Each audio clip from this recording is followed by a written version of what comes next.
One of the things that's very powerful here in Miami is that there really is no one looking at the long term here. A friend of mine described Miami Beach as a condo commodity trading pit. And it sort of is that. You know, all these buildings are being thrown up. The developers, you know, their time horizon is 5 to 7 years from the time they start developing a building until it's done. And then they wash their hands of it. They sell it to the condo owners who develop a condo association. Most condo owners here keep their places for 5, 6, 7 years. They're not worried about the long term. The politicians who are making the decisions about building codes and development of areas are looking at the short-term political horizon. They're very concerned that if they slow down development, then property tax revenue will drop. And if property tax revenue drops, they won't have the tax base that they need to do anything with doing things like repairing bridges and streets and all that kind of stuff.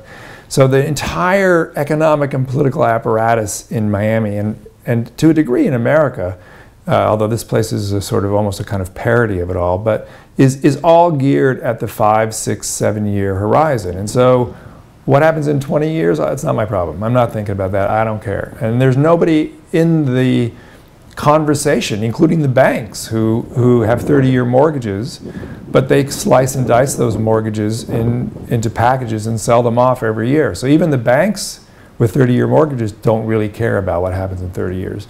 So with one of the big astounding truths that you see when you look into this in any kind of depth is that nobody cares. There's no one here looking out for or thinking about even what's going to happen in 30 years. The pump system here in Miami Beach, which is, you know, certainly a step forward, has stopped some of the local flooding, as many people are happy about, is going to be overwhelmed in 10 years. It's not a long-term solution. It's a short-term Band-Aid, and it's worked very well politically for the mayor. It's made him seem very progressive and you know, addressing this problem, and that's all to the good. But it doesn't come close to the kind of larger strategic thinking that we're going to have to do to deal with a problem like sea level rise, which is incremental, long-term, but inevitable and inexorable. And that's the heart of the paradox here, is that we know what's going to happen, but there's no one here to think about what we're going to do.